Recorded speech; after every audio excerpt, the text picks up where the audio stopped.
In the very beginning, long before the first cities rose from the dust, and long before history was ever written, the earth was a silent, beautiful garden.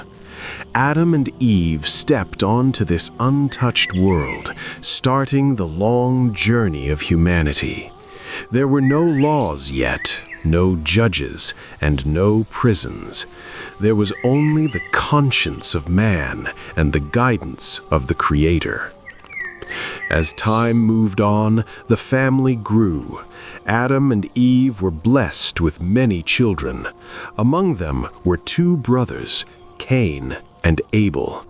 They grew up side by side, yet they were as different as day and night. Abel was a man of peace, a gentle shepherd who spent his days tending to his flock. He looked at the world with kindness and found beauty in every living creature. But Cain was different. He was a man of the soil, a hard-working farmer who spent his life tilling the dry earth. His work was hard, and over time his heart became just as hard as the ground he worked. The two brothers lived in a world of purity, but a shadow was beginning to grow. It was the shadow of envy, a small spark that would soon burn everything they knew. The tension between the two brothers reached a breaking point. To find peace, Adam gave them a command. He told them, "Both of you must offer a sacrifice to your Lord. The one whose sacrifice is accepted shall have his word stand." This was not just a ritual. It was a mirror that would reflect what was hidden deep inside their souls. They climbed to the top of a high mountain. Abel, with a heart full of love and faith, chose the very best of his flock, a magnificent, healthy white ram. He offered it with a humble smile, asking for nothing but God's pleasure. But Cain chose the worst of his crops. He brought withered wheat and spoiled fruit, things he didn't want for himself. They stood back and waited. Suddenly, the sky seemed to open. A brilliant, divine fire descended from the heavens. It touched Abel's sacrifice and consumed it, a clear sign of acceptance.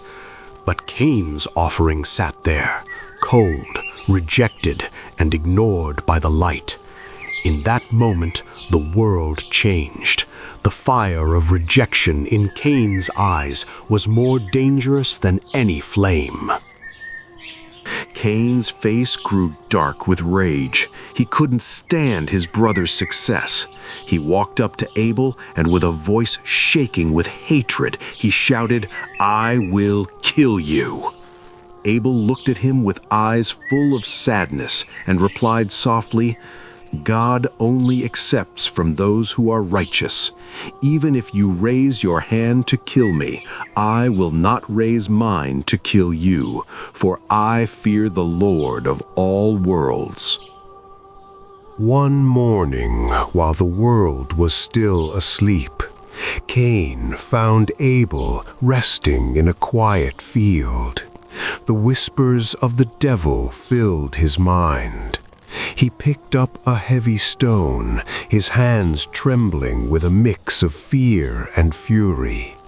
With one final violent act, he struck his brother. In that silent field, the first drop of human blood touched the soil. Abel was gone, and the first murder in history was committed. Cain stood over the body.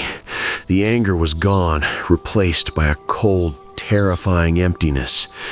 He called his brother's name, but there was no answer. He was lost, a killer with no place to hide. He carried the body for days, wandering the earth, not knowing how to face his father, Adam, or how to hide his terrible secret. As Cain sat in despair, God sent him a teacher. Two crows landed in front of him and began to fight. One killed the other. Cain watched as the living crow began to dig into the earth with its beak, burying the dead bird until it was gone.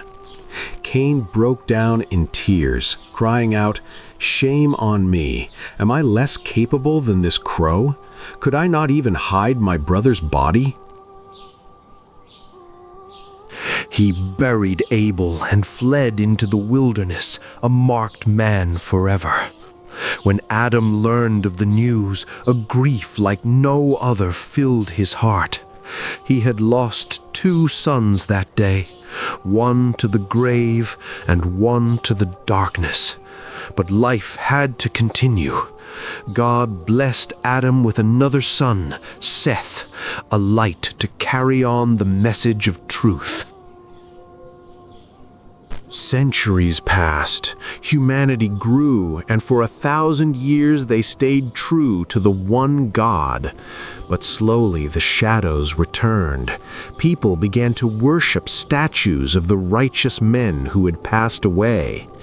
Darkness spread once more until the world was ready for a new prophet, the prophet Noah. This story reminds us that envy is the fire that burns the soul. Every crime today is an echo of that first strike. The question remains, have we learned the lesson?